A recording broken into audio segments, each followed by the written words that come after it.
বাংলাদেশ এবং বাংলাদেশের বাইরে পৃথিবীর বিভিন্ন প্রান্তে যে যেখান থেকে চ্যানেলে দেখছেন আপনাদের সকলকে সাদর আমন্ত্রণ তৃতীয় মাত্রা দেখবার জন্য। প্রিয় দর্শক, সাম্প্রতিক নানা বিষয় নিয়ে আলোচনার জন্য আমার সঙ্গে স্টুডিওতে রয়েছেন আমার পায়ে বসা আছেন জাতীয় সংসদ সদস্য এবং বাংলাদেশের মহিলা আওয়ামী লীগের সভাপতি সাবেক প্রতিমন্ত্রী মেহের আফরোজ চুমকি এবং আমার ডানে রয়েছেন বাংলাদেশ জাতীয়তাবাদী দল বিএনপি চেয়ারপারসনের উপদেষ্টা হাবিবুর রহমান হাবিব। স্বাগত আপনাদের দুজনকেই তৃতীয় মাত্রায়। উপজেলা নির্বাচন শুরু হচ্ছে। আমার আপনাদের দুজনের কাছে প্রশ্ন যে এই নির্বাচন থেকে আপনাদের দুটো প্রধান দলের অর্জন কি, বিসর্জন কি, এবং এই নির্বাচন আসলে বাংলাদেশের গণতান্ত্রিক প্রক্রিয়াকে কতখানি শক্তিশালী করবে। বিশেষ করে আপনাকে যদি আপনার কাছে জানতে চাই যে এই নির্বাচন বিরোধীরা বর্জন করছে, এটি একটি দিক। দ্বিতীয়ত হচ্ছে যে অনেকেই মনে করছেন যে এই নির্বাচনকে ঘিরে বাংলাদেশ আওয়ামী লীগের 24শে 7ই জানুয়ারি নির্বাচনকে কেন্দ্র করে যে অন্তর্দলীয় কোন্দল তৈরি হয়েছে বিভিন্ন কনস্টিটুয়েন্সিতে, সেটি আরও ঘনীভূত হবে এই নির্বাচনে, যেহেতু বিরোধীরা নেই এবং আওয়ামী লীগ নিজেরা নিজেদের সঙ্গে প্রতিদ্বন্দ্বিতা করছে এবং গ্রাসরুট লেভেলে এটা আসলে দলকে বেশি ক্ষতিগ্রস্ত করবে। তো আপনার কাছ থেকে শুনতে চাই মিস মেহের আফরোজ চুমকি। আসলে নির্বাচন এমন একটি বিষয় আমাদের বাংলাদেশে, নির্বাচন মানেই যেন একটা উৎসব। সেটাকেই আমরা মনে করি যে নির্বাচন উৎসব। বিশেষ করে আপনার গ্রামে গঞ্জে তৃণমূল পর্যায়ে যে লোকাল গভর্নমেন্ট নির্বাচনগুলো, সেটাকে আমরা আরও বেশি উৎসব মুখর আমরা দেখতে চাই। তো আমাদের দুর্ভাগ্য, আমাদের দেশ অনেক বছর হয় স্বাধীন হয়ে গেছে, কিন্তু আমরা নানান কারণে এই গণতন্ত্রকে প্রতিষ্ঠিত করতে যে বাধাগ্রস্ত হই। তো সেই ক্ষেত্রে আমি বলবো যে প্রথম বলবো যে নির্বাচনটি সামনে হতে যাচ্ছে 8 তারিখ থেকে আমাদের উপজেলা নির্বাচনের প্রথম যে ধাপ সেটা শুরু হচ্ছে, পর্যায়ক্রমে চলবে। এবং এখানে আমাদের দল, যেই দলের প্রধান আমাদের জাতির জনক বঙ্গবন্ধুর কন্যা জননেত্রী শেখ হাসিনা, তিনি পরিষ্কারভাবেই বলে দিয়েছেন যে এবার কোনো প্রতীক নয়, যাতে এখানে আমাদের যারা প্রার্থী হবেন তাদের সংখ্যা বৃদ্ধি হয় এবং সকলের জন্য স্বতঃস্ফূর্তভাবে এখানে প্রার্থী হতে পারে। কারণ প্রতীক দিলে একজন হয় একটি দল থেকে, কিন্তু দেখা যাচ্ছে যেখানে অনেকে আসলে এখানে আমাদের ভোটার সংখ্যাও বৃদ্ধি পাবে। তা আমাদের চিন্তা চেতনাটা কিন্তু সবসময়ই গণতান্ত্রিক চিন্তা চেতনা। আমরা সবসময়ই মনে করি যে ভোটে সবাই আসুক, কিন্তু আমাদের যে দুর্ভাগ্যটা যে প্রতিপক্ষ হিসাবে বাংলাদেশে যাদেরকে মনে করা হয় তার মধ্যে একটি দল আছে বিএনপি, এবং সে অন্যান্য দলকেও সম্পৃক্ত করে এবং সবসময় এই যেটা ইদানিংকালে বেশ অনেক বছর ধরে একই পর্ব চলে যাচ্ছে যে নির্বাচনকে বয়কট করা। এবং শুধু বয়কট না, যখন নির্বাচনটা সুন্দরভাবে হতে যাচ্ছে ঠিক সেই মুহূর্তে ভোটার যাতে উপস্থিত না হতে পারে তার জন্য লিফলেট দেওয়া এবং এই ভোটটা যাতে করে সুন্দরভাবে না হয়, কোনোভাবেই যেন না এই ভোটাররা সঠিকভাবে আসতে না পায় কিংবা ভয়ভীতি দেখানো ইত্যাদি ইত্যাদি। এটা আমাদের ভাগ্যটাই মনে হয় এমন, আমাদের সবসময় আমাদের গণতন্ত্রের জন্য সংগ্রাম করে যেতে হচ্ছে। আমাদের মাননীয় প্রধানমন্ত্রী গণতন্ত্রের জন্য সংগ্রাম করতে করতে কিন্তু গণতন্ত্রের মানসকন্যা বলা হয়। তিনি যখন দেশে ফিরে এসেছিলেন, আপনারা জানেন যে বঙ্গবন্ধুকে হত্যা করার পরে দীর্ঘ সময়টা এই দেশে কেমন রাজনীতি ছিল, সেখানে কি কোনো গণতন্ত্র ছিল? সেখানে গণতন্ত্র ছিল না। স্বৈর শাসকরা তারা দেশ শাসন করছিল এবং সেই স্বৈর শাসকদেরকে সাথে মনে করেন আন্দোলন সংগ্রাম করে তাদেরকে একসাথে আমরা যাতে করে তাদেরকে আমরা আবার গণতন্ত্রটাকে আমরা পুনরুদ্ধার করতে পারি, সেই লড়াইটাই হয়েছিল। এবং 90তে প্রথম যে নির্বাচনটি হলো সেখানে বিএনপি জয়যুক্ত হয়েছিল, 91-এ দল ক্ষমতা আসলো সেই সময়। কিন্তু সেখানে কিন্তু আমরা যারা আওয়ামী লীগ সর্ববৃহৎ একটি দল, আন্দোলন সংগ্রামের নেতৃত্ব দিয়েছে, স্বাধীনতার নেতৃত্ব দিয়েছে, আমরা কিন্তু সেটাকে অ্যাকসেপ্ট করে নিয়েছি। কারণ গণতান্ত্রিক প্রক্রিয়ায় নির্বাচন হয়েছে, তারা ক্ষমতায় এসেছে। কিন্তু তারপরে আবার সেই একই অবস্থা ধারা গেল, আবারও সেই নির্বাচন পরবর্তী 96-এ যখন নির্বাচন হয়ে আওয়ামী লীগ যখন ক্ষমতায় আসলো, তারপরে দেখা গেলো যে আবার সেই তার আগেই কনস্পিরেসি শুরু হয়ে গেল। তারা তো আপনি জানেন ফেব্রুয়ারির নির্বাচন করলো, সেই নির্বাচনে তাদেরকে শেষ পর্যন্ত আবার ক্ষমতার থেকে চলে যেতে হলো। তো এই যে খালি চেষ্টা, এই অপচেষ্টাটা কিন্তু অন্য দলই করেছে। এবং এই বঙ্গবন্ধুকে হত্যা করার পরে যে দেশে যে গণতন্ত্রটা ধ্বংস হয়ে গেছে, তারা স্বৈরশাসকদের কারণেই তো ধ্বংস হয়ে গেছে। তারা সংবিধান মানেনি, তারা সেনাবাহিনী থেকে এসে দেশের ক্ষমতা নিয়েছে, যার কারণে রাজনীতিতে একটা যে নির্বাচন একটা বিরাট একটা ফ্যাক্টর, এইটা যেন আর সেই জায়গায় থাকছে না। তো আমরা কিন্তু সর্বাত্মক চেষ্টা করছি এবং সবচাইতে ভালো সিস্টেম যেটা নির্বাচন কমিশনের মাধ্যমে নির্বাচন হওয়া। তত্ত্বাবধায়ক সরকার হয়েছিল, সেটাও আমরা দেখেছি, সবাই দেখেছে কত রকম ঘটনা হতে পারে। তো সেই নির্বাচন কমিশনের আন্ডারে যখন নির্বাচনগুলো হয়, সেখানে তো কারো ভীতি থাকার কথা নয় বলে আমি মনে করি। এটা তো এমন না যে অমুককে ক্ষমতায় বসিয়ে দিতেই হবে বাধ্যতামূলক, তা না। সাহস করে নির্বাচনে নামার সাহসটাই মনে হয় তাদের নষ্ট হয়ে গেছে, তারা সাহস করতে চাচ্ছে না। আরেকটি বিষয় বলেছেন যে এই যে আবার নির্বাচন হচ্ছে, এতে করে দলের ভিতরে ভেদাভেদ হয় কি না। শুধু এক দলের ভেদাভেদ না তো, আপনি বিএনপি লক্ষ্য করেছেন তো, অন্যান্য দলের ব্যাপারে লক্ষ্য করেছেন, অনেকেই কিন্তু তাদের কথা মানছে না এবং ক্যান্ডিডেট হয়ে বসে আছে এবং তাদেরকে কিন্তু বহিষ্কার করা হচ্ছে সমানে, তাতেও তাদের কোনো যায় আসছে না। মানে সবাই কিন্তু তাদের নিজের অধিকারটা চাচ্ছে, তারা নির্বাচন করতে চাচ্ছে কিন্তু নেতারা দিচ্ছে না, কিন্তু তারা কিন্তু নির্বাচন করছে এবং তারা অনেকেই জয়যুক্ত হয়ে আসবে আশা রাখি হয়তো, কারণ সুন্দর একটা নির্বাচন হবে, নিশ্চয়ই তারাও জয়যুক্ত হবে। আমি আসবো আপনার কাছে আবার। আমি হাবিবুর রহমান হাবিব, একই প্রশ্ন আপনাকেও করলাম, কিন্তু যে প্রসঙ্গটা যে বিএনপি নির্বাচনের বাইরে থাকছে, কিন্তু প্রকৃত যেসব কজের কথা বিএনপি বলছে সেগুলো নিয়ে কোনো আন্দোলন গড়ে তুলতে পারছে না। নির্বাচনকে প্রতিরোধ করা, প্রতিহত করা সেটা পারছে না। আবার অন্য দিক থেকে নির্বাচনে অংশ নিয়ে যে জনসম্পৃক্ততা অনেকে মনে করেন সেটাও বিএনপি করতে পারছে না, জনগণ থেকে খানিকটা বিচ্ছিন্নই থাকছে, সেটা আন্দোলনের মধ্য দিয়েও নির্বাচনের মধ্য দিয়েও। এবং অন্যদিকে যেটি মেহর আফরোজ চুমকি উল্লেখ করলেন যে বিএনপি তো এই প্রথম দলের অনেককে নিয়ন্ত্রণেও রাখতে পারছে না এবং বহিষ্কারের তালিকা দীর্ঘ হচ্ছে, হয়তো দীর্ঘ থেকে দীর্ঘতর হবে। আসলে শেষ পর্যন্ত বিএনপি কি অ্যাচিভ করতে চাইছে এই সব প্রক্রিয়ার মধ্য দিয়ে? আপনাকে ধন্যবাদ।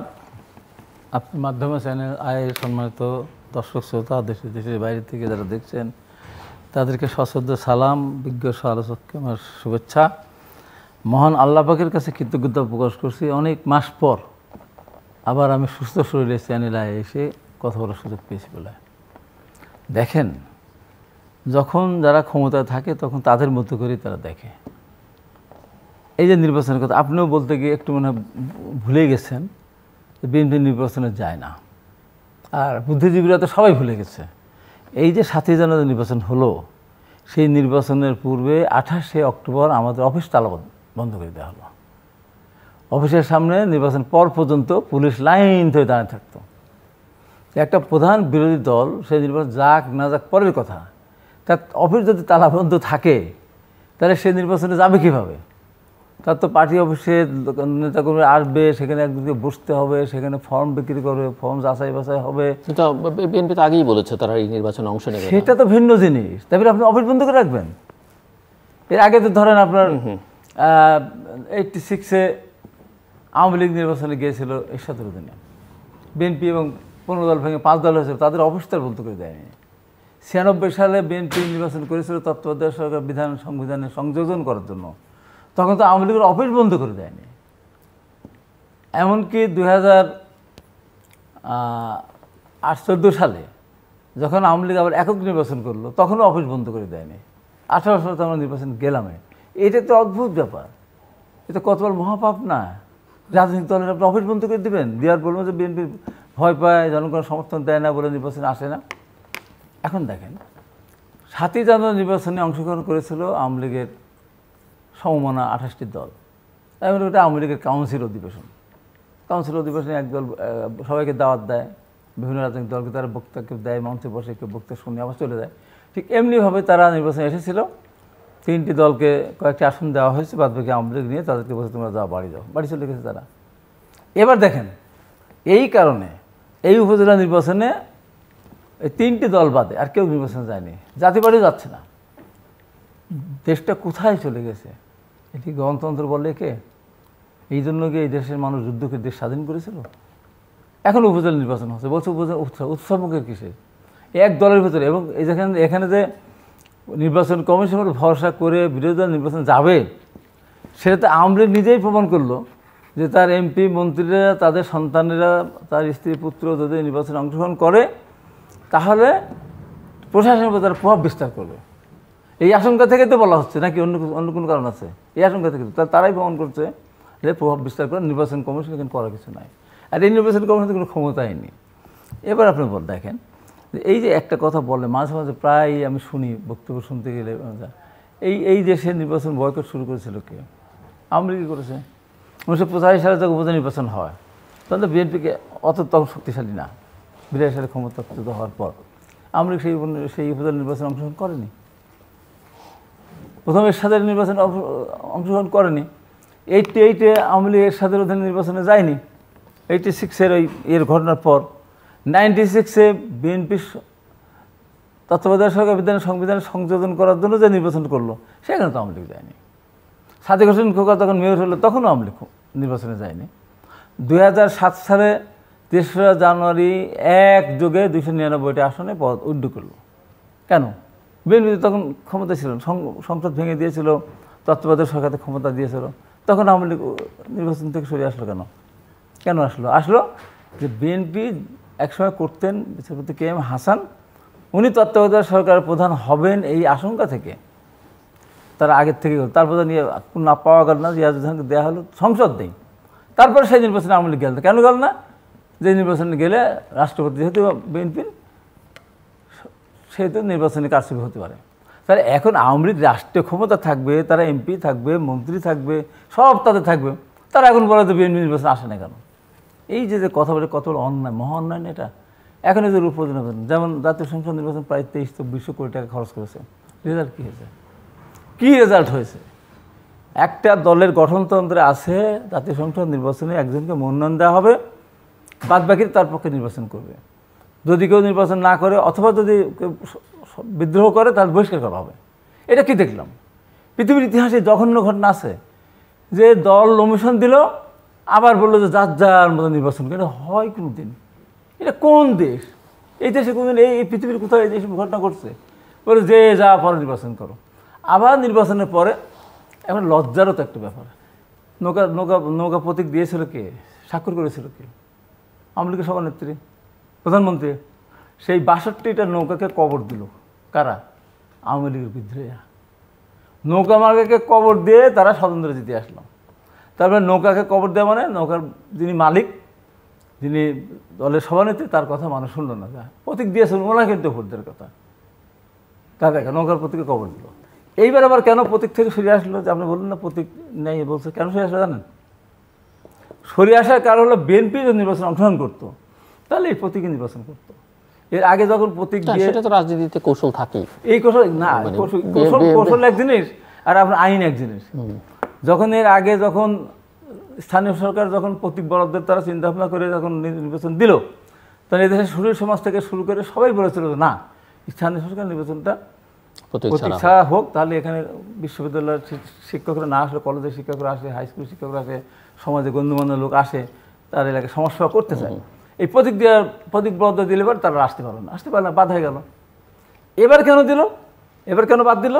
যে বিএনপি যেহেতু নাই, সেহেতু আওয়ামী লীগ তো প্রতীক দেবে একজনকে, 450-এর উপর নির্বাচন হবে, 1050টা পদে সবই আওয়ামী লীগের কবর দিয়েছে, বিদ্রোহে জয়লাভ করেছে। যেমন আমার পাবনা সদর উপজেলা 10টা ইউনিয়নের বিদ্রোহী প্রার্থী দাঁড়ালো আওয়ামী লীগের। দাঁড়ানোর পরে একটাকে মেরে ফেললো না, কিন্তু এখন তো আর তাদেরকে বিদ্রোহী বলছে না, এখন আমি বলছি যে এনকারেজ করা হচ্ছে। এখন কেন তাহলে কেন এনকারেজ করা হচ্ছে? যদি একটা প্রতিদ্বন্দ্বিতাপূর্ণ প্রতিযোগিতামূলক এটা হবে না। তো একই পরিবারের ওই যেগুলি মানে একমত, ওই তারাই একটা জায়গায় যায়, এক পরিবারের ভিতরে তো একমত থাকে না। আর এখানে আমি একটু ওনার কাছে যাব, কিন্তু যে প্রশ্নটা আপনাকে করেছিলাম যে বিএনপি আসলে এই যে আমার অর্জনটা আমি বলবো, বিএনপির তো অনেকেই এখন এই নির্বাচনে অংশ নিচ্ছে এবং আমরা একের পর এক বহিষ্কার করতে হচ্ছে, তালিকাটা দীর্ঘ হচ্ছে। কেন? আমার জাতীয় সংসদ নির্বাচন আমাকে করতে দেয়নি।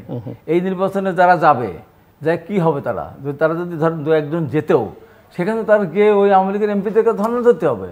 সেখানে কী দেবে? উপজেলা চেয়ারম্যানের চেয়ে ক্ষমতা বেশি হলো ইউনিয়ন কাউন্সিল চেয়ারম্যান, তারা নিজে কিছু করতে পারে, এতে কোনো ক্ষমতাও নেই। হ্যাঁ, একটা গাড়ি পাবে আর ভাতা পাবে, আর টুকটাক কিছু এদিক ওদিক থেকে দেয়, এইটা হবে। এইটা আশায় তো আর একটা দলের আদর্শ বিসর্জন দেওয়া যায় না। এই জন্য আমরা মনে করছি আমরা অনেকখানি সার্থক। ধরেন আমাদের এ পর্যন্ত কত, আমাদের পাবনা জেলার 9টা উপজেলা, একমাত্র একটা উপজেলাতে একটা মহিলার একটা ভাইস চেয়ারম্যান, আর এইটাই থাকে। তাও কোনো শেষ পর্যন্ত থাকতে পারবে না, আমি হয়তো লাস্ট চেষ্টা আমি করবো। এখানে গিয়ে তো কোনো লাভ নেই। আর সর্বশেষ কথা বলি, আইন করা আছে স্থানীয় সংসদ নির্বাচন প্রতীকের মাধ্যমে হবে, তারপর আইন এখন অবলবৎ। আইন বলবৎ থাকা অবস্থা কীভাবে হয়? একজন মেয়ের বিয়ে স্বামী থাকা সত্ত্বেও, ধন্যবাদ, তালাক না হওয়া পর্যন্ত তাকে আরেক থেকে বিয়ে দেওয়া যায় না, ইচ্ছা করলে হয় না। ধন্যবাদ মেহরা প্রচুরকে শুনছিলেন। হ্যাঁ, শুনছি, মানে অনেক বিষয় তুলে ধরেছেন। একেবারে সেই স্বৈর শাসকের সময়কালের যে উপজেলা নির্বাচন কেন বয়কট করেছিল, আন্দোলন করেছিল, এই কথাগুলো খুবই সত্য। আসলে আওয়ামী লীগ যখন আন্দোলন করেছে তখন কিন্তু সেই সময় বিএনপিও ছিল। আচ্ছা, আওয়ামী লীগ আন্দোলনগুলো করেছে কিভাবে? আন্দোলন করেছে জনগণকে সম্পৃক্ত করে আন্দোলন করেছে। প্রতিটা আন্দোলনে আওয়ামী লীগ জয়যুক্ত হয়েছে, কারণ কীভাবে জনগণকে সম্পৃক্ত করতে হয় এবং তাদের ইচ্ছাটাকে আওয়ামী লীগ অনুভব করতে পেরেছে। কিন্তু আপনাদের বিষয়টা দেখছি, লক্ষ্য করছি যে আপনারা শুধু দলের ভিতরেই আপনারা গণ্ডির মধ্যে সীমাবদ্ধ আপনাদের আন্দোলনগুলো, যার কারণে আপনারা আন্দোলনকেও মানে ওইভাবে চাঙ্গা করতে পারছেন না এবং নানান ধরনের আপনার সন্ত্রাসী কায়দা তৈরি করছেন। যে রিসেন্টলি আপনারা হুলস্থুল করলেন, কদিন পরপরই তো সরকারকে উৎখাত করার জন্য আন্দোলন করছিলেন এবং আন্দোলন করতে গিয়ে সাংবাদিক মেরেছেন, আর বিভিন্ন চোখের সামনে ঘটনা ঘটালেন, কিন্তু আসলে তা আন্দোলনে সাকসেসফুল হতে পারেননি। আর আওয়ামী লীগের আপনারা চিন্তা করেন, আওয়ামী লীগ কিন্তু আন্দোলন করতে যে অনেক নেতা জীবন দিয়েছে। আওয়ামী লীগ আন্দোলন করতে যে তাদেরকে বিভিন্নভাবে ওই যে বোমা মেরে, আপনি সেটা জানেন যে আওয়ামী লীগ, আপনি বললেন আওয়ামী লীগ অফিসে তালা লাগিয়েছে, কিন্তু কেন লাগিয়েছে তালা লাগানোর কোনো কারণ নেই তো সেখানে, কেন তালা লাগাবে? এখন আপনারা লক্ষ্য করেন যে আওয়ামী লীগ যখন আন্দোলন করতো, আওয়ামী লীগের উপরে যে আপনার বোমা হামলা হলো আমাদের সেই সময়কালে বিরোধী দলের নেত্রীর উপরে, এত বড় ঘটনার পরে আর কি ঘটনা থাকতে পারে? তো আমাদেরকে কিন্তু প্রতিহত করার জন্য সর্বসময়ই চেষ্টা করা হয়েছে, কিন্তু জনগণকে সম্পৃক্ত করার কারণে আন্দোলনগুলোতে সাকসেসফুল হয়েছি। এখন প্রশ্ন হলো গিয়ে যে নির্বাচনে আসবে না, এখন বিশেষ কোনো কারণ থাকতে হবে। একটা কারণ হলো নির্বাচন, আপনারা বলতে চাচ্ছেন যে ক্ষমতায় থেকে নির্বাচন কিভাবে হবে। আপনারা লক্ষ্য করেছেন এবার যে নির্বাচনটি হয়েছে সম্পূর্ণই একেবারে নিরপেক্ষ একটা নির্বাচন, যেখানে নির্বাচন কমিশন এতটাই নিরপেক্ষ ছিল, আমাদের দুই একটা ক্যান্ডিডেটের কিন্তু ক্যান্ডিডেটশিপই বাতিল হয়ে গেছে, তারা নিয়ম নীতি মানেনি বলে। আমরা মনে হয়েছিল যে যুদ্ধক্ষেত্রে নেমেছি, সব সময় কেয়ারফুল থেকেছি এবং তাদের যে সিস্টেমের বাইরে কেউ আমরা যেতে পারিনি। তো এই জায়গার মধ্যে এর চেয়ে স্বচ্ছ আর কীভাবে হবে নির্বাচন? এই নির্বাচনগুলোকে আপনারা মানছেন না এবং বছরের পর বছর, 5 বছর, 10 বছর, 15 বছর ধরে একই কাজ আপনারা চালাচ্ছেন। আপনারা কি কর্মীর কথা ভাবছেন? আপনারা কি যারা মানে নির্বাচন করতে চাচ্ছে তাদেরও তো অনেকে, আপনাদের দলেরও জনপ্রিয়তা আছে, তারা মনে মনে কি বলছে, কতটা দুঃখ প্রকাশ করছে ক্ষমতার বাইরে থেকে, সেটার চিন্তা কিন্তু আপনারা একদমই করছেন না। আপনারা একতরফা হয়তো সে লন্ডন থেকে একটা কিছু বলে দিল, দেশের বাইরে থেকে নেতৃত্ব দেওয়া, এরকম হাস্যকর আমি জীবনেও আমরা জানি না কোনো দেশে আছে কিনা, আমি বলতে পারি না। যে দেশে আসতে ভয় পাচ্ছে, যারা দেশের বাইরে থেকে নেতৃত্ব দিচ্ছে, সেই নেতৃত্ব কি করে বুঝবে যে বাংলাদেশের মাটি কী চাচ্ছে, জনগণ কী চাচ্ছে? এবার যে আমার নির্বাচন হচ্ছে, প্রতীক দেওয়া হয়নি। আমাদের নেত্রী কিন্তু চাচ্ছে, বারবার চাচ্ছে জনগণ সম্পৃক্ত হোক, যার কারণে এক একবার এক এক রকম চিন্তা করছেন।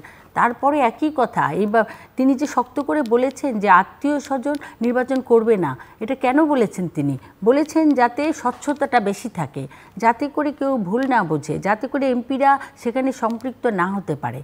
এখানে প্রশাসনিক বিষয় না, এমপি যখন তার ছেলেকে দিবে তখন তো সে চাবেই তার ছেলেকে পাশ করানোর জন্য, কিন্তু আমাদেরকে বলেছে যে কোনো এমপি সম্পৃক্ত হতে পারবে না, কোনো এমপি ক্যান্ডিডেটের পিছনে ঘুরতে পারবে না। আমি নিজেই তো, আমার এলাকা আছে বা একটা জায়গা আছে, আমরা কিন্তু ক্যান্ডিডেট কে সেটাও বলি নাই, ডিক্লেয়ারও দেই নেই, কারণ তাদের ভিতরে কম্পিটিশন হোক, আসুক। সেখানে কিন্তু বিএনপি আসছে, সেখানে অনেক ক্যান্ডিডেট আসছে। আচ্ছা, ভালো কথা, ধরলাম আপনাদের ক্যান্ডিডেট আসেনি, আপনি সব ভোটারকে বন্ধ করার জন্য লিফলেট ছাড়ছেন নানানভাবে যে আপনাদেরা ভোট দিতে আসবেন না, এই ভোটকে বয়কট করেন। কিন্তু ধরলাম আপনাদের নেতারা বয়কট করেছে, তাদের আত্মীয় স্বজনরা কি বয়কট করছে? মোটেও না। আত্মীয় স্বজনটা কিন্তু ঠিকই নির্বাচনে যাওয়ার জন্য প্রস্তুতি গ্রহণ করছে, কারণ কোনো না কোনো ক্যান্ডিডেট, ধরলাম বেশিরভাগ ক্যান্ডিডেটই আমাদের দলের, তাহলে আপনাদের মধ্যে যে বিভক্তি হয়ে যাচ্ছে, এটা কিন্তু বিশাল বিভক্তি হয়ে যাচ্ছে, অমুকে আসছে অমুকে আসছে না। তো তো আমাদের বিভক্তি না, এখন তো আমার মনে হচ্ছে যে এই স্টাইলে আপনাদেরও অনেক বিভক্তি হয়ে যাচ্ছে। এইগুলোকে কিভাবে আপনারা কাটিয়ে উঠবেন আপনারাও চিন্তা করেন।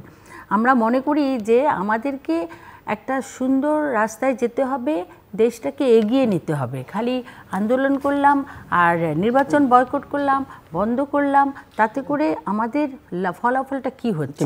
দেশকে এখন উন্নতির দিকে যাচ্ছে না। একটা প্রশ্ন যে বিরোধী দল ছাড়া বছরের পর বছর নির্বাচন কতটা আপনারা টেনে নিতে পারবেন? কেননা এই ধরনের নির্বাচনগুলো দেশের ভেতরে তো বিরোধীরা প্রশ্ন তুলছে, এর বাইরেও অনেকে প্রশ্ন তুলছেন, কিন্তু আন্তর্জাতিকভাবে সেগুলো প্রশ্নের মুখে পড়ছে। গত নির্বাচন হলো, নির্বাচনটাকে তারা বললই যে নির্বাচন সঠিক হয়নি, কিন্তু আমরা কিন্তু সেটা কাজে কর্মে আমরা প্রমাণিত করেছি। আমাদের বিরোধী দল হিসাবে জাতীয় পার্টি ছিল, কেউ ছিল না তা না, হয়তো সংখ্যা কম। আওয়ামী লীগের ইতিহাস নিশ্চয়ই জানেন, স্বাধীনতার পর স্বাধীনতা উত্তর যে নির্বাচনগুলো হয়েছে সেখানে কিন্তু একক সংখ্যাগরিষ্ঠতা শুধু নয়, আপনি মনে করেন যে দুইটা সিট বোধহয় খালি আওয়ামী লীগ পায়নি 70-এর নির্বাচনে। হ্যাঁ 70-এর। তো আওয়ামী লীগের কিন্তু এই ইতিহাস আছে, সেই ইতিহাস তো জোর করে নির্বাচনের না, একটাই দল ছিল, সেই দলটা আওয়ামী লীগ, শক্তিশালী একটি দল ছিল। তার পরবর্তীতে নানানভাবে আপনার বিএনপি তৈরি হয়েছে, জাতীয় পার্টি তৈরি হয়েছে, তাদের মধ্যেও নানান ভাঙন হয়েছে, আসছে গেছে। তো এখন যে আপনার আমাদের বলা হচ্ছে যে তারা না আসলে, আসলে সত্য কথা, আপনার নির্বাচন তো একটা উৎসব, সেই উৎসবে যদি সবাই না আসে, আত্মীয় স্বজন পাড়া প্রতিবেশী, তাহলে তো উৎসবটা উৎসব মুখর হয় না।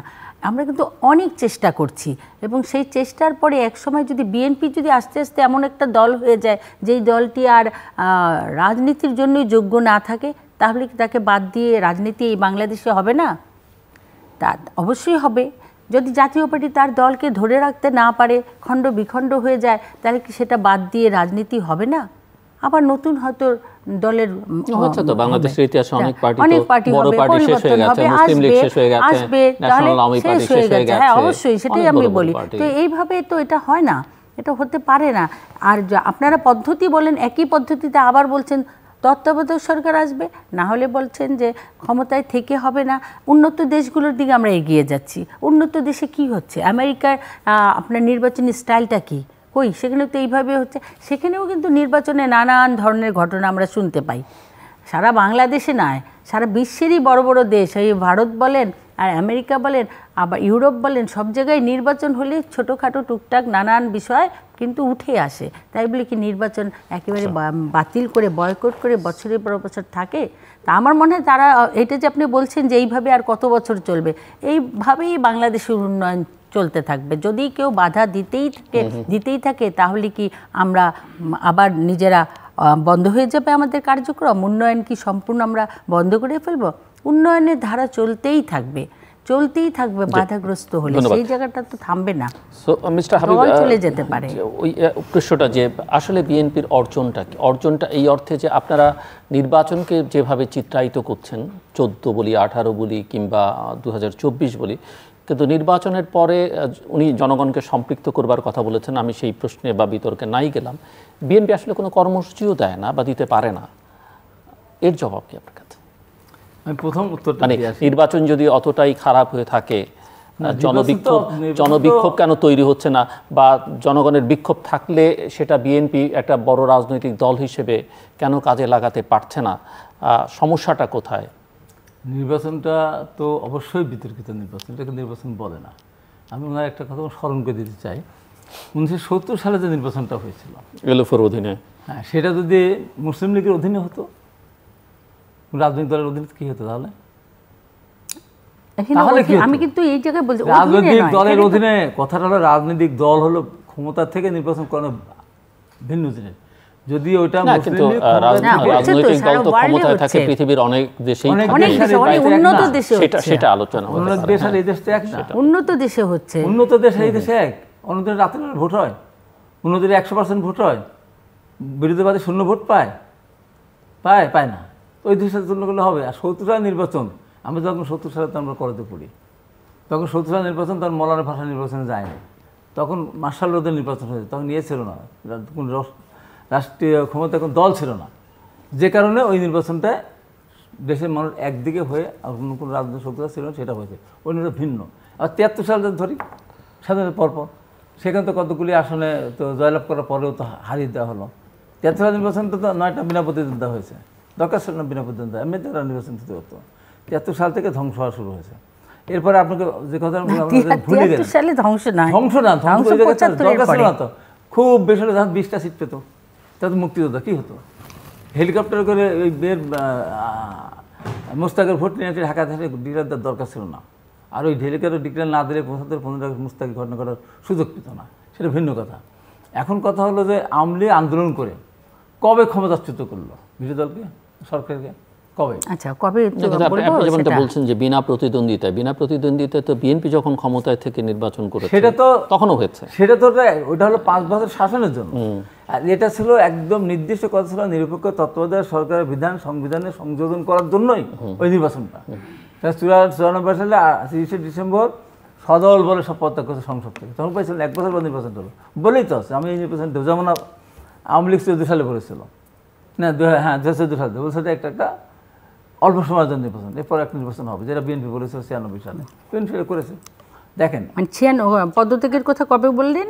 হ্যাঁ, পদত্যাগ করেছে 94, কারণ আছে তো, কারণ আছে, মাগুরার একটা নির্বাচন, ঠিক আছে আমি বলি, মাগুরার একটা নির্বাচন তো, হ্যাঁ মাগুরা কেন্দ্রিক নির্বাচনটা যখন হলো তখন সারা বাংলাদেশের মানুষই স্তম্ভিত হয়ে গেছে, সারা বাংলাদেশের মানুষ স্তম্ভিত, আমি তো ছিলাম নির্বাচনের সময়। আচ্ছা, আর দ্বিতীয়ত হলো গিয়ে আপনার যে আমরা কিন্তু নির্বাচনে যখন জয়যুক্ত হয়ে বিএনপি ক্ষমতায় আসলো, মূল নেতৃত্বেই ছিলেন আমাদের বর্তমান মাননীয় প্রধানমন্ত্রী শেখ হাসিনা। কিন্তু আপনারা যখন জয়ী হয়েছেন আমরা কিন্তু সেটাকে অ্যাকসেপ্ট করে নিয়েছি এবং সুন্দরভাবে দেশটা আবার চলতে আরম্ভ করলো। কিন্তু আপনাদের সেটা আর ভাল লাগছে না, এখন আপনারা আবার নতুন কায়দা করবেন। আর একটা জিনিস আমি এখানে বলবো যে আপনারা 70 এবং 73-এ কথা বললেন যে তখনই সব শেষ হয়েছে, তখন মানুষের মধ্যে একটা দেশপ্রেম ছিল, বঙ্গবন্ধুর প্রতি ভালোবাসা ছিল, ভালোবাসার জোরে তারা ভোট দিয়েছে।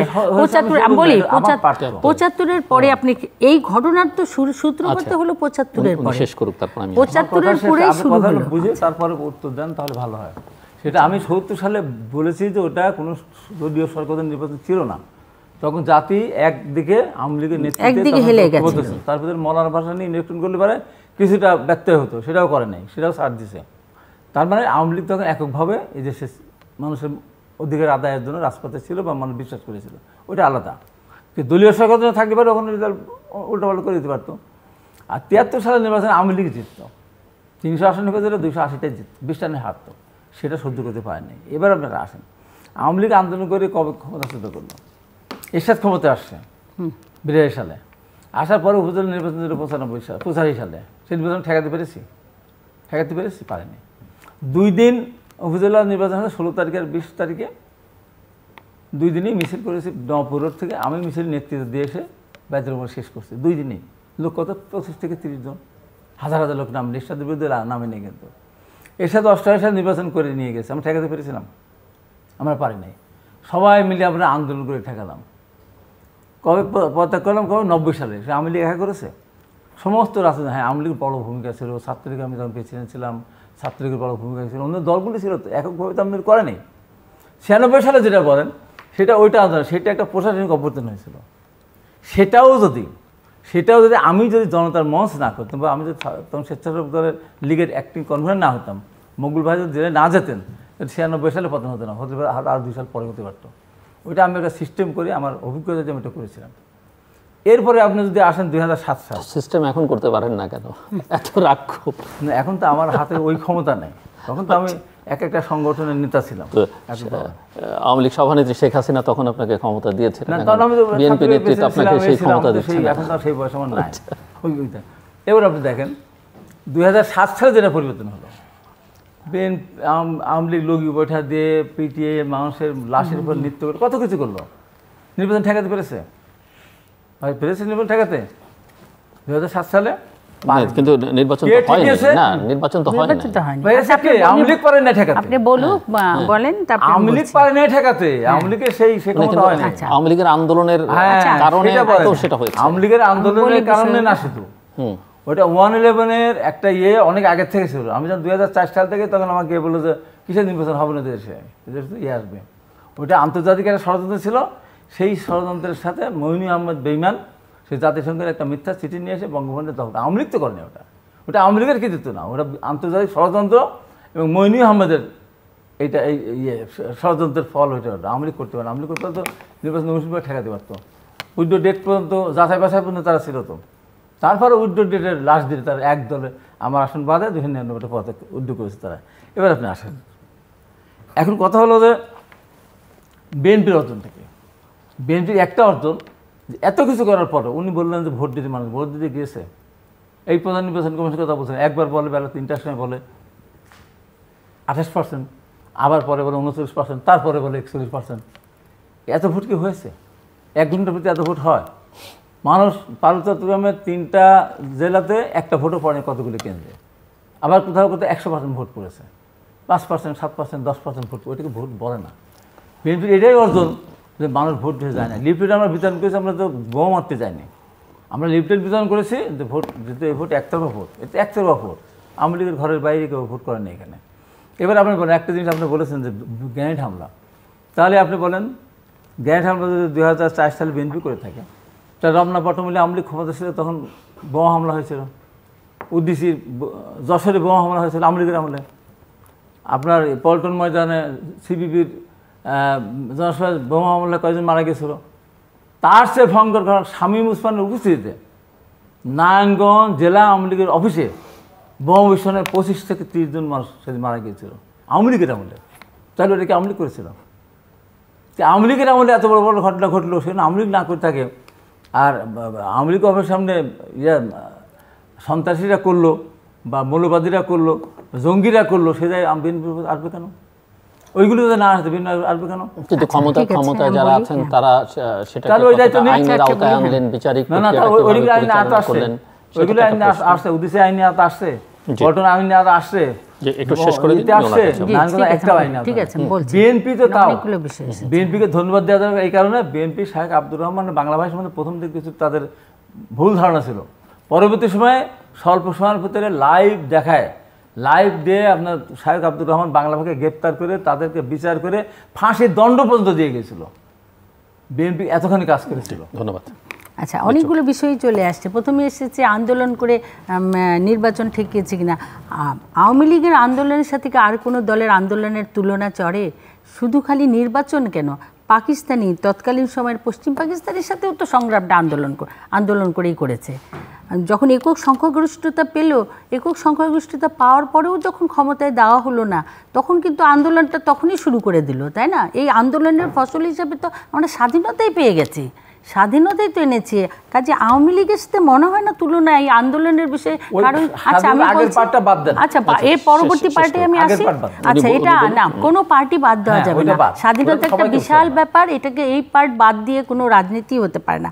এবং তার পরবর্তীর প্রেক্ষাপটটা শুরু হয়েছে 75-এর পরে। 75-এর পরে গণতন্ত্রকে হত্যা করা, সংবিধানকে ধ্বংস করা, এবং একটা লম্বা সময় অতিক্রম হয়েছে। 21 বছর পরে কিন্তু আওয়ামী লীগ ক্ষমতায় এসেছিল। সংগ্রামের পথটা ছিল 21 বছর, এবং এই 21 বছরে আন্দোলন সংগ্রাম করে কোনো রকম 2 নম্বরই লাইন দিয়ে আওয়ামী লীগ কিন্তু ক্ষমতায় আসে নাই। 96-এ কিন্তু জনগণের ম্যান্ডেট নিয়ে এসেছিল, কিন্তু 21 বছরে কিন্তু অনেক রকম কারসাজি করার চেষ্টা করতে পারতো, বাট সেটা করেনি। এখন ক্ষমতায় আসার পরে এই পদ্ধতিটাই যদি চলমান থাকতো তাহলে কোনো সমস্যা ছিল না, কিন্তু না, এই পদ্ধতি পছন্দ হলো না আপনাদের। তো এই পদ্ধতি যদি পছন্দ না হয়ে থাকে, 2001-এ আপনাদের আবার আওয়ামী লীগ ক্ষমতা থেকে চলে গেল, আপনারা আসলেন ক্ষমতায়, ঠিক আছে, ভালো কথা, কিন্তু এখন ক্ষমতাটাকে ধরে রাখার জন্য আপনারা ফলস ভোট কতগুলো তৈরি করে ফেললেন। 1 লক্ষ কত যেন ফলস ভোট, 1 কোটি 30 লক্ষ ফলস ভোট দিয়ে আপনারা এগুলো দিনের আলোর মতন করে এইভাবে কাজগুলো করে গেছেন। এখন আওয়ামী লীগের সাথে আন্দোলন নিয়ে কথা বলার কোনো বিষয় নেই, সেটা প্রত্যেকটাই জেনুইন আন্দোলন ছিল বলেই আজকে দেশে এখন একটা গণতান্ত্রিক ধারা তৈরি করার জন্য আমরা চেষ্টা করছি, এবং সবচাইতে সুন্দর একটা পদ্ধতি নির্বাচন কমিশনের আন্ডারে নির্বাচন হওয়া, এটা সম্পূর্ণই আলাদা। এখন আমরা যদি মনে করেন যে দল থেকে আমরা ক্ষমতার থেকে চলে গেলাম, চলে গেলে কে আসবে? তত্ত্বাবধায়ক। আপনারা কি চান যে আবার সেনাবাহিনী ঢোকার সুযোগ করে দেই, আবার তত্ত্বাবধায়ক গেট মেরে বসে থাকুক, আবার আমাদের নেতাদেরকে অ্যারেস্ট করে সবগুলোকে, তখন তো আওয়ামী লীগ থাকবে না, বিএনপি সব বাদ দিয়ে আবার অন্যরা কেউ দেশটা শাসন করুক? বিশ্বের কোন দেশটা আছে যেই দেশে আপনার সঠিক গণতন্ত্র না যখন থাকে না তখন সেই দেশটা উন্নত হয়? সেনাবাহিনী দিয়ে কোনো দেশ উন্নত হয়েছে এটার কোনো ইতিহাস আছে? কিংবা এরকম তত্ত্বাবধায়ক বছরের পর বছর গ্যাট বেঁধে যদি বসে থাকে তাহলে কি দেশে উন্নতি হবে? আজকে দেশের যে উন্নতিটা হচ্ছে, এই উন্নতিটা হচ্ছে যে একটি গণতান্ত্রিক প্রক্রিয়া, একটি দল আছে বলেই হচ্ছে, এবং একটি জনগণের একটি ম্যান্ডেট নেওয়া একটি দল আছে বলে। হ্যাঁ, আপনি বলতে পেরেছেন পার্সেন্টেজ, ভোটের পার্সেন্টেজের কথা বলি আমি একটু। ভোটের পার্সেন্টেজের হিসাব যে আপনি করছেন এটা সত্য কথা, যে ভোটের পার্সেন্টেজ তো আপনাদের একটা ভোটের পার্সেন্টেজ আছে, আওয়ামী লীগের একটা ভোটের পার্সেন্টেজ আছে, সাধারণ জনগণের একটা ভোটের পার্সেন্টেজ আছে। সেই হিসাবে যখন আপনারা নির্বাচনে আসছেন না কিংবা অন্যান্য দলরা, কিছু হলেও তো ভোটের সংখ্যাটা তো কমছে, কিছু হলেও তো কমছে, তো সেই জায়গাটা তো আপনার কাউন্ট করতে হবে। কিন্তু এই সংখ্যাটা বৃদ্ধি তো আমরা করার জন্য আপনাদেরকে উৎসাহিত করছি, কিন্তু আপনারা তো সেই রিস্ককে নিতে চাচ্ছেন না। মনে হচ্ছে না এটা বিশাল রিস্ক, নামলেই আমরা নির্বাচিত হতে পারবো না। আপনারা একটা অনটেস্টে এই উপজেলা নির্বাচনে নামতেন, দেখতেন আপনারা কতজন জয়ী হন। আপনার দেশকে যদি ভালোবাসেন তাহলে এই সিস্টেমের পদ্ধতির মধ্যে আপনাদের আসতেই হবে। কোনোভাবেই আমাদের কথা বাদ দিলাম, যেই ক্ষমতায় থাকবে, যারা সরকার গঠন করবে, যতক্ষণ পর্যন্ত আরেকটি সরকারের হাতে হস্তান্তর না হচ্ছে ততক্ষণ পর্যন্ত সে যদি সেই জায়গার থেকে সরে যায় তাহলেই কিন্তু সেখানে তৃতীয় শক্তির উত্থানের একটা সুযোগ হয়ে যায়। আমরা কেন সেই সুযোগটা করে দেব? বাংলাদেশের ইতিহাস তো আমরা দেখেছি, তৃতীয় শক্তির উত্থানে একটি দেশের কতটা ক্ষতি হয়, কিভাবে সমস্ত কিছু, শুধু রাজনীতি ধ্বংস হয় না, শুধু রাজনীতি ধ্বংস হয় না, দেশের ধারাবাহিকতা সকল ক্ষেত্রে সব কিছুই ধ্বংস হয়। তাহলে আমরা কেন ওই স্টাইলে আমরা যাব? আমরা তো এখানে যেতে পারি না। আপনারা একটু সাহস করে নামলেই, আপনাদের আসল কথা আপনাদের সাহস হারিয়ে গেছে, আপনাদের নেতৃত্বটা একটু গোলমাল হয়ে গেছে। আপনারা কে নেতৃত্ব দিচ্ছে, কিভাবে দিচ্ছে, এটা আপনারাই ক্লিয়ার হতে পারছেন না। আপনারা নিজেরাই হয়তো আলোচনা করেন কিন্তু বাস্তবে সামনে এসে বলতে পারছেন না। নেতৃত্বটা যদি আপনাদের সঠিক হতো, শক্তিশালী হতো, তাহলে কিন্তু আপনারা সাহস করে ঠিকই নির্বাচনে নামতেন। এটা আপনারা সেটা পাচ্ছেন না। আমি বলবো আপনারা সেই জায়গাটা সুসংগত করেন। আপনাদের ভিতরে এখন প্ল্যানিং হচ্ছে যে আপনাদের কমিটিগুলোকে আবার সাজাবেন, রিসাফল করবেন, নানান কিছু। আমার মনে হয় সেই জায়গায় আপনারা মনোযোগ দেন এবং আপনারা আসেন, ভোটে আসেন। আর ভোটে আসেন, নিশ্চয়ই আপনারা ভালো ফলই পাবেন না কেন? জনগণের সাথে থাকলে না পাওয়ার তো কোনো কারণ নেই। কিন্তু আপনারা যেই পদ্ধতিটাগুলো গ্রহণ করছেন, আপনি কি মনে করেন জনগণ আপনাদের খুব ভালোবাসবে, খুব ভালোবাসা দিবে? একটা সময় তো জনগণ আপনাদের ভুলেই যাবে যে এই একটা দল, যেই দলটা জনগণের জন্য এই কাজ করেছে। তো খালি ভোট বন্ধ করে দিলেই কি জনগণ ভালোবাসা দিবে না। তো আপনারা সেই জায়গাগুলোতে একটু সাহসী হয়ে এগিয়ে আসেন, নিশ্চয়ই আমাদের দেশটাও সুন্দর হবে। আমি যে ছোট্ট করে যদি সন্ত্রাসের ব্যাপারটা বলি, আপনি সন্ত্রাসের বিষয়টা বলেছেন। হ্যাঁ, আমরা যখন ক্ষমতায় ছিলাম তখনও আপনার বোমা হামলা এটা সেটা হয়েছে, সেগুলো সেই সন্ত্রাসী জঙ্গিবাদ যেটা বাংলাদেশে ঢুকে গেছিল শক্তিশালী নেতৃত্বের কারণে, জননেত্রী শেখ হাসিনা, আজকে আল্লাহর রহমতে সেই জঙ্গিবাদ থেকে বাংলাদেশ অনেক মানে সেফ জায়গায় চলে এসেছে। মানে একটা ভয়াবহ পরিণতির মধ্যে চলে গেছিলো, কিন্তু এটার উত্থান বাংলা ভাই দিয়ে শুরু হলো। কোনোভাবেই বোঝানো যায় না। এসপি সাহেবরা বাংলা ভাইকে কি সুন্দর পাহারা দিয়ে নিয়ে যায়, এই হলো গিয়ে অবস্থা তখন ছিল। তাদের বিচার তো পরবর্তীতে হয়েছে, তাদের তো আপনারা করেননি, আমরা করেছি। আপনার না, তারপরে আপনি বলে লাভ নেই। তারপরে আপনি যে বলছেন এইটার সাথে তো এটার তুলনাই হয় না। আমাদের আওয়ামী লীগ অফিসের সামনে যেই বোমা হামলাটা হয়েছে, আপনারা কেমন হাস্যকর ঘটনা, পার্লামেন্টে যখন গেল এই বিষয়ে তো কথা বলার সুযোগ দিবেন। এত বড় একটা ঘটনা ঘটে গেছে, হ্যাঁ, এতগুলো মানুষ সেখানে মৃত্যুবরণ করেছে, মৃত্যুর সাথে পাঞ্জা লড়ছে, সেই জায়গায় এই বিষয়ে কোনো কথাই বলা হয়নি, যার কারণে সেই সময় পার্লামেন্ট বর্জন করেছিল আওয়ামী লীগ এবং এই আন্দোলনের ফসল হিসাবে আবার তারা নির্বাচন করেছে। কিন্তু এই সময়টা আপনারা কি বলেছিলেন পার্লামেন্টে? এমনই হাস্যকর কথা যে আপনাদের দল কখনো বলেছে শেখ হাসিনা নিজেই ভ্যানিটি ব্যাগের মধ্যে বলে বোমা নিয়ে গেছে। এই যে হাস্যকর কথাগুলো বলেছিলেন আপনারা নিজেরাই বলেন। তারপরে আপনি জজ মিয়া একটা নাটক যে সাজালেন আল্লাহর রহমতে, এই জজ মিয়া নাটক সাজানোর কী দরকারটা ছিল? যদি জঙ্গিরাই এই ঘটনা করে থাকে তাহলে জজ মিয়া নাটকের দরকারটা কী ছিল? আর এই জজ মিয়ার কী করেছেন আপনারা? জজ মিয়ার পরিবারকেও আপনারা চালিয়েছিলেন যে তুমি জেলে থাকো, তোমার পরিবার আমরা দেখব, তোমাকে বলতে হবে, তারপরের বুঝ পরে বুঝবো। তো জিনিসটা কত ক্রিটিক্যাল করে ফেলেছিলেন আপনারা, কত জটিল করেছিলেন। সেখানে যদি আপনাদের সম্পৃক্ততা না থাকতো তাহলে আপনারা কেন, কারা, কিসের মধ্যে এখানে এই ঘটনাটা ঘটলো, এখানের যে কোনো ক্লু সমস্ত কিছু আপনারা পরিষ্কার করে দিলেন। একবারে সেকেন্ডের মধ্যে সেই জায়গা পরিষ্কার, ধুয়ে মুছে সাফ। একটা তো মার্ডার হলেও তো সেই জায়গা ধোয় না মানুষ, সেই জায়গাটা তো রেখে দেয়, পুলিশ আসবে, দেখবে, তারপরে না কিছু হবে। তাহলে আপনারাই তো আপনাদের প্যাচের মধ্যে পড়েছেন, আপনারাই তো আপনাদের ঘটনা প্রমাণ করেছেন। আর যদি মনে করেন জঙ্গিরা করেছে, আপনারা দল ক্ষমতায় আপনাদের, আপনারা সাথে সাথে ঘেরাও দিয়ে দিবেন ওখানে, এবং সমস্ত জায়গাটা এমনভাবে থাকবে যে সেটাকে দেখবে, দেখে অবজার্ভ করবে, করে তারপরে না ডিসিশন হবে। তো এই সব ঘটনাগুলোই কিন্তু পরিষ্কারভাবে দিনের আলোর মতন দেখিয়ে দিয়েছে ঘটনা কাদের মাধ্যমে হয়েছে। এই হলো গিয়ে আপনার সেই সময়কার বিষয়। এবার আমি আপনার উত্তরটা দিই। বিএনপি যে জঙ্গিবাদ দমন করেছিল, এটি ফাইনাল রাউন্ড। সো বিএনপি যে জঙ্গিবাদ দমন করেছিল, শাহেখ আব্দুর রহমানের বাংলাদেশ বিএনপির আমলেই গ্রেপ্তার করেছিল, বিএনপির আমলেই ওদের সাজা দিয়েছিল। ফাঁসিটা কার্যকর করেছে 111 সরকার। আর 111 সরকার তো বাধ্য হয়েছিল আন্দোলনের মুখে, ওটাও আচ্ছা ঠিক আছে বলেন। 111 সরকার তো নিয়ে এসেছিল আওয়ামী লীগ, এই দায়িত্ব আওয়ামী লীগের। কিন্তু এর আগে আপনি বললেন না যে 111 সরকার আন্তর্জাতিক ষড়যন্ত্র, আওয়ামী লীগ কিছু না, ওই সাথে তো আওয়ামী লীগের দিয়েছে, আওয়ামী লীগ দাবি করছে তো, আওয়ামী লীগ দাবি করছে বলে বলছে আন্তর্জাতিক ষড়যন্ত্র। আওয়ামী লীগ বলেছে 111 সরকার আমাদের আন্দোলনের ফসল, যে কারণে মাসুদ্দিন চৌধুরী আজকে। বাট আপনি একমত না তো? আপনি তো একমত না যে 111 আওয়ামী লীগের আন্দোলনের ফসল, আপনি তো সেটা মনে করেন? আমি আন্দোলন করে সরালো কবে? আমার ঘরে আন্দোলনের ফসল আর আন্দোলন করে সরানো, আন্দোলন করে সরানি আওয়ামী লীগ সেটাই বলেছে। ওই যে ফেব্রুয়ারিতে। এবং এটা এখন আমি বলি, আপনি অনেক বলেছেন তো, এখন আমি উত্তরটা না দিলে হবে না। এটা 1975 সালে বিএনপির জন্ম হয়নি, তখন আওয়ামী লীগের ষড়যন্ত্র খন্দকার মুস্তাক খুনিরা জঘন্য ঘটনাটা ঘটিয়েছিল, এরপর তো বিএনপির দায় নেই।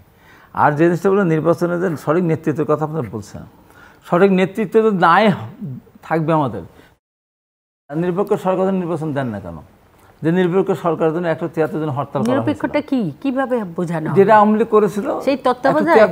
হ্যাঁ, তত্ত্বাবধায়ক আওয়ামী লীগ করেছিল না? তত্ত্বাবধায়ক তখন আপনারা বলেছেন তত্ত্বাবধায়ক সরকার। আমাকে কথা বলতে দেন। তত্ত্বাবধায়ক সরকার যেটা আসলো, সেই তত্ত্বাবধায়ক সরকার যখন লাস্ট যে সরকার 2 বছর, ওইটা তত্ত্বাবধায়ক সরকার ছিল না, ওইটা সেনা শাসিত সরকার ছিল। উল্টো এই জায়গা তত্ত্বাবধায়ক সরকার ছিল 96 সাল, 2001 সাল, আবার 91 সাল তত্ত্বাবধায়ক সরকার, ওইটা ছিল নিরপেক্ষ সরকার, অন্তর্বর্তী সরকার। ওরা দলীয় সরকার ছিল না, দুইটা ছিল তত্ত্বাবধায়ক সরকার, একটা আনুষ্ঠানিকভাবে দুইটা, আরেকটা হলো নির্বাচনকারী সরকার, আর পরেরটা হলো সেনাশাসিত সরকার। তত্ত্বাবধায়ক সরকার কোনো দোষ করে নাই। তত্ত্বাবধায়ক সরকার আওয়ামী লীগ আন্দোলনকে নিয়ে এসেছিল, যদি তত্ত্বাবধায়ক সরকার অধীনেই নির্বাচন হতো তাহলে দেশটা এমন হতো না, এটা আওয়ামী লীগ পায় নাই। এবং দেখেন 2008 সালে বিএনপিকে হারিয়ে দেওয়া হলো, 2009 সালে মানে ওটা ভোটটা মাঠে ঠিক হয়েছে, ক্ষমতায় না, না ওটা তত্ত্বাবধায়ক সেনাশাসিত সরকার। সেনাশাসিত সরকার যে কারচুপিটা করেছে আওয়ামী লীগও জানে না অনেকটা, ভোটের যে কারচুপি করেছে, যারই পরিপ্রেক্ষিতে কারচুপি হলে বলে বিএনপি সিট পেল 29টা। আর 22শে জানুয়ারি থেকে নির্বাচন শুরু হলো, উপজেলা সব বিএনপি আর বিএনপি ঘটনা। তাহলে এই 20 দিনের ভিতরে সব আওয়ামী লীগ হারিয়ে গেল। তার মানে ওইটা একটা ষড়যন্ত্র, ভোটের একটা কারসাজি ছিল। তারপর 2-3 ধাপ নির্বাচন হওয়ার পরে তখন সিল মারা শুরু করলো, মেয়র ভোট নিয়ে আসা শুরু করলো। আবার 2013 সালে দেখেন বিএনপি ক্ষমতা, আওয়ামী লীগ ক্ষমতায়, বিএনপি 29টা আসন, সমস্ত সিটি কর্পোরেশন, সব বড় বড় সিটি কর্পোরেশন বিএনপি জিতে গেল। কেন? দলীয় সরকার অধীনে নির্বাচন হলো। তার মানে বিএনপি জনপ্রিয় কতখানি? আবার দলীয় সরকারের অধীনে, মানে ধরুন আওয়ামী লীগ ক্ষমতায়, আওয়ামী লীগ নির্বাচন করে সিটি কর্পোরেশনে আপনারা জয়ী হলেন, তাহলে আপনারা কেমনে বলেন যে ক্ষমতায় থাকা অবস্থায় জয়ী হতে পারবেন না? উত্তরটা দেন, এটা কেমনে জয়ী হলেন? উত্তরটা দেই। 91 সালে যখন বিএনপি ক্ষমতায়, তখন ঢাকা সিটি কর্পোরেশন নির্বাচনে আওয়ামী লীগ জিতছিল, চিটাগাং সিটি কর্পোরেশন নির্বাচনে আওয়ামী লীগ জিতছিল, বিএনপি ক্ষমতায় তখন। তো এই যে বিএনপি জনপ্রিয়তা, তারপর 2014 সালে বিএনপি কেন অন্য দল রাজনীতি দেয় না, একতরফা নির্বাচন হয়ে গেছে, 153 সিট বিনা পর্যন্ত। উপজেলা নির্বাচনে তো বিএনপি অংশগ্রহণ করলো, আবার সবগুলো বিএনপি জামাত পরপর সব। তারপরে এসে আপনারা প্রতীক বরাদ্দ পরের ধাপে এসে এই বন্ধুকে দিলেন, প্রতীকের নির্বাচন নিয়ে গেলেন। তো বিএনপিকে যদি সঠিক নেতৃত্ব নাই থাকতো তাহলে আওয়ামী লীগ বলতে আসো নির্বাচন করো, আমরা নিরপেক্ষ সরকারের হাতে ক্ষমতা ছেড়ে দিচ্ছে। বিএনপির সঠিক নেতৃত্ব বিএনপি নিশ্চয়ই আছে। আর যেটা বললেন যে 96 সালে আওয়ামী লীগ 2 নম্বর কিনা 3 নম্বর করে ক্ষমতায় আসে, যে এরশাদের বিরুদ্ধে আন্দোলন করতে গিয়ে আপনার বাবা শহীদ হয়েছেন। আমি গেছি, অনেকবার গেছি আপনাদের ওই বাড়িতে, যেখানে শহীদ হয়েছেন। যে এরশাদের বিরুদ্ধে আন্দোলন সেলিম, দেলোয়ার, রাফুন, বসুনা, দীপালি থেকে শুরু করে সর্বশেষ একটা মিলন জীবন দিল, সেই এরশাদের সমর্থন নিয়ে আমি সরকার গঠন করেছি, এককভাবে আমি আসতে পারি না। তাহলে কী হলো? এরশাদের মতো যে সামরিক শাসন জোর করে যে ক্ষমতা দখল করেছিল, যে এতগুলি মানুষকে হত্যা, কতগুলি মানুষকে হত্যা করেছে। আমি টাকের তলায় পিষ্ট হয়ে আমার সারা শরীরে মারে, হাড় গুঁড়ো জোড়া দেওয়া শরীরে মার। আমি এর সাথে আমার পুলিশের মারকে একক হত্যা করে ছাত্রের পেয়েছিলেন, তখন আমার শরীরটা ক্ষত বিক্ষত। সে এর সাথে সমর্থন নিয়ে আওয়ামী লীগ রাষ্ট্রীয় ক্ষমতা গেল। তাহলে এখন দেখে যাবে। আর একটা কথা যেটা বলেন যে বিএনপি কিন্তু ভোটার তালিকা করে নাই, তখন যারা ভোটের তালিকা আগেই ছিল, ভোটার বাদ ছিল যারা, সেইগুলিকে সংযোজন করেছিল। সেখানে 1,23,00,000 ভোটার বেশি হওয়ার কারণ হলো যে একজন মানুষ 3 জায়গায় ভোটার। ধরেন আপনার গাজীপুরে ভোটার, আপনার ঢাকা ভোটার, আবার ইউনিয়ন কাউন্সিলে যদি আপনার কোনো ভোটার ইতিহাস সেখানে ভোটার, তো একটা মানুষ 2-3 জায়গায় ভোটার ছিল। মনোনির্বাচন সরকার এসে একজন ভোটার, একটা মানুষ এক জায়গায় ভোটার, যেখানে হোক না কেন, যেখানে ওটা কমে গেছে, ওটা ভুয়া ভোটার ছিল না, একই মানুষ 2-3 জায়গায় ছিল। আর বিএনপি ভোটার তালিকা করে নাই, সংযোজন করেছিল মাত্র। এখন সব কিছু মিলে এখন যে জায়গাটা শেষ করে আনতে হবে, যে এভাবে চলতে পারে না। এই এককভাবে যে নির্বাচনটা হচ্ছে, আপনি বলেন তো, বিএনপির ছিটে ফাটা 2-1 গেছে, আমরা নিজেরা নির্বাচন করতেছে। তো একটা দেশ, এত রক্ত দিয়ে স্বাধীন করে একটা দেশ, আজকে এই আমরা চাই। আপনি নির্বাচন কমিশন যদি বলেন আলাদাভাবে জিজ্ঞাসা করেন, আমার উপায় নেই, করার কিছু নেই। নির্বাচন কমিশন কোন ক্ষমতা? নির্বাচন কমিশন ক্ষমতায় যে থাকতো, তার নির্বাচন কমিশন বলতো আপনার তো আইন আছে, দলীয় সরকারের অধীনে এই স্থানীয় সরকার নির্বাচন হবে, দলীয় সরকার অধীনে নির্বাচন আপনার প্রতীক দিতে হবে। আমাদের তো প্রতীক দেয়নি। জাতীয় পার্টি জাসদ ইনুয়ার হলো রাহাত খান মান প্রতীক দিয়েছে, আর কেউ প্রতীক দেয় না, তো কেউ যায়নি নির্বাচনে। তাই নির্বাচন কমিশনের ক্ষমতা থাকলে অবশ্যই দলীয় প্রতীককে নির্বাচন করতে আওয়ামী লীগকে বাধ্য করতো। তাই নির্বাচন কমিশনের কোনো ক্ষমতা নেই, সরকার যা বলে তার বাইরে তার চলার বলার এতটুকু ক্ষমতা নেই। অতএব সেই নির্বাচন কমিশনটা হবে না। আসেন সবাই মিলে দেশটাকে সামনে থেকে এগিয়ে নিতে হলে এভাবে চলে। এই চলা বেশি দিন চলা যায় না, হয়তো অনেক দিন যাবে, বহুদিন যাবে না। তার পরিণতিটা খুবই খারাপ পরিণতি হবে, খুব ভয়াবহ পরিণতি হবে। দেশটা যেভাবে যাচ্ছে, অর্থনৈতিকভাবে সব দিক থেকে যেভাবে বিপর্যয়ের দিকে যাচ্ছে, এইভাবে যদি গণতন্ত্র প্র্যাকটিস চলতে থাকে, না জানি আমাদের কপালে কত দুর্ভোগ অপেক্ষা করছে। আচ্ছা, ভালো কথা বলেছেন আপনি, শেষের কথাটা ভালো, কিন্তু সেই মোতাবেক কাজটা হলে কিন্তু আরও ভালো হবে। তো আমি বলবো যে আমাদের নেত্রী তিনি কিন্তু বারবার চেষ্টা করেছিল যে কিভাবে আপনারা সবাই মিলিতভাবে বসে একটা সিদ্ধান্ত নেওয়া যায়, এবং বারবার চেষ্টা করা হয়েছিল। ফোনে, আপনার মনে আছে কি না, ফোনে কিন্তু ইনভাইটও করেছে, কিন্তু সাড়া নেই কোনো। আপনাদের যখন বেগম খালেদা জিয়া তার ছোট সন্তান ইন্তেকাল করলো, সেই সময় আমাদের নেত্রী সেই শোকাহত একটা মা, অন্য কোনো বিষয় না, দেখতে গেলেন, সেই সময় তাকে দরজা বন্ধ করেই রাখা হলো, ঢুকতেও দেওয়া হলো না। একটা সাধারণ মানুষ গেলেও কিন্তু ঢুকতে দেওয়া হয়, বাংলাদেশের প্রধানমন্ত্রী গেছে, আচ্ছা সেটাও তাকে আচ্ছা দেওয়া হয়নি। এই যে অবস্থা, ঠিক আছে বলেন আপনি কি বলতে চাচ্ছেন? আমি যখন জেলে ছিলাম, আচ্ছা, দেশের প্রধানমন্ত্রী যেখানে যান সেখানে আগে থেকে এসএসএফ যায়। উনি নামলেন ওখানে, গেটে ঢুকতে চাইলেন, ঢুকতে দিলেন না। তার আগে কিন্তু শিমুল বিশ্বাসের সাথে কথা হয়েছিল, জানিয়ে তো গেছেন উনি যে যাচ্ছেন না, অফিসে বলা হয়েছিল যে ওনাকে ইনজেকশন দিয়ে ঘুম পাড়ানো হয়েছে, উনি উঠলে আলাপ করে তারপর আমি জানাবো। তার আগে উনি চলে গেছেন, এটা কোনোভাবে যাওয়াটা ঠিক হয়নি। তখন তুমি ঘুমে কথা বলো কার সাথে? তার আগে চিন্তা করেন, তার আগের ঘটনাটা আপনি জানেন? তার আগের ঘটনা পৃথিবীর ইতিহাসের সবচেয়ে নৃশংস ঘটনা। তার আগে যাত্রাবাড়ি থানায় 2টা মামলা দেওয়া হয়েছিল তার নামে, বাস পোড়ানো, পেট্রোল বোম দিয়ে মানুষ হত্যার মামলা। ওই দিনে তার সন্তান মারা গেছে, ওই দিনে তার নামে 2টা মামলা না দিলে কি চলতো না? ধন্যবাদ। আচ্ছা, আমি আপনার এই বিষয়টা জানি না, কিন্তু আমি এটুকুই জানি যে আমাদের নেত্রী কিন্তু অনেক মানবিক। সেই মানবিক চিন্তা নিয়েই কিন্তু তিনি গেছিলেন। ধরে নিলাম ঘুম পাড়ানো মানুষের সাথে কে কি করবে? আচ্ছা আমি বলি ধরে না, নিলাম শোকের বাড়িতে ধরে- ঘুম আচ্ছা, পাড়ানো শুনেন, অবস্থা শুনেন। মানুষ যায়। আচ্ছা আমি বলি অফিসিয়ালি আচ্ছা আমি বলি আচ্ছা বলেন। উনি কোনো প্রোটোকল মেনটেন না করেই গেল, আমি ধরে নিলাম। দেশের প্রধানমন্ত্রী কিন্তু যে কোনো সময় যে কোনো জায়গায় যে কোনো মুহূর্তে যেতে পারেন, উনি গেছেন, এটাই তো সম্মানের ব্যাপার। ওনার নিরাপত্তা না, দেখবে না? উনি ঢুকে গেছেন, ওনার নিরাপত্তার দায়িত্ব ওনার, আপনার বাড়ির না। এবং যখন বেগম খালেদা জিয়া ওকে ঘুম পাড়িয়ে রাখা হয়েছে, বাসায় নিশ্চয়ই আরও অনেকে আছে, একটা সাধারণ মানুষ গেলেও কিন্তু তাকে ঢুকতে দেওয়া হয়, বসতে দেওয়া হয়, যে উনি ঘুম পাড়িয়ে আছেন। উনি মাথার সামনে হয়তো যেতেন, কিংবা অন্য যারা আছেন আত্মীয় স্বজন তাদের সাথে কথা বলতেন, আসতেন। কিন্তু এটা বিষয় না, বিষয়টা হয়েছে যে এখানে আরও অনেক জটিল বিষয়। আপনি বলেছেন ৭৫-এর বিষয়টাই, ৭৫-এ 15ই আগস্টের পরে যদিও সেখানে দৃশ্যমান যে আওয়ামী লীগ ক্ষমতায় ছিল, কিন্তু এর বেনিফিশিয়ারি কারা কারা হয়েছে পরবর্তীতে এটা তো সব দিনের আলোর মতো পরিষ্কার। হ্যাঁ, এই ঘটনাগুলোকে পরিপ্রেক্ষিতে এই পরিবার যে এখনও বিএনপিকে বা জিয়াউর রহমানের পরিবারকে সম্মান দেয়, এটা কিন্তু অনেক বড় ব্যাপার। জিয়া রহমানকে দেওয়া উচিত তো। জিয়া রহমান ক্ষমতার পাদবিতে না আসলে, কোনো দায়িত্বে আসলে শেষ করতে হবে। আপনি তো আওয়ামী লীগের নাম নিশানা মুছে দিত, যেমন আপনার বাবা ক্যামেরা চেহারা আওয়ামী লীগের নাম নিশানা মুছে দিত। আওয়ামী লীগের নাম কর্নেল তাহেরেরা আওয়ামী লীগের নাম ধরে রাখার জন্যই যদি জিয়াউর রহমানের এতটাই উচ্চ মনের থাকতেন, তাহলে জননেত্রী শেখ হাসিনাকে বিদেশের মাটিতে এত কষ্ট করতে কেন হয়েছিল? কেন বাংলাদেশে এসেও নিজের বাড়িতে ঢুকতে পারেননি তিনি? অথচ আপনি দেখেন জিয়াউর রহমান মারা যাওয়ার পর তার পরিবার সকল সুযোগ সুবিধা নিয়েছে সরকারের, বাড়ি ঘর থেকে আরম্ভ করে শিক্ষা, তারপরে স্বাস্থ্যসেবা, সব ফেসিলিটিস। কিন্তু বঙ্গবন্ধু পরিবারের দুটো মেয়ে শুধু বেঁচে ছিল। এই দুটো মেয়ের জন্য কি দিয়েছিল তারা? কিছুই দেয়নি।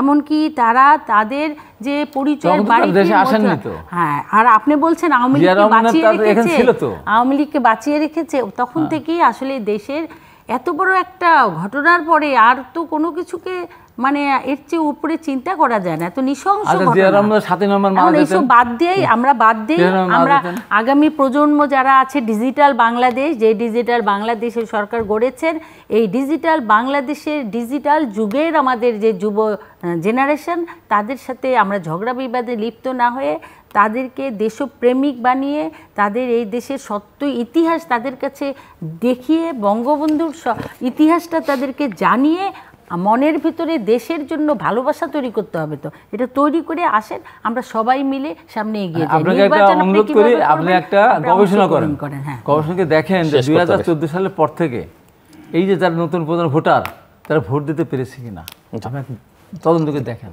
তাহলে বুঝবেন দেশটা কোথায় আছে।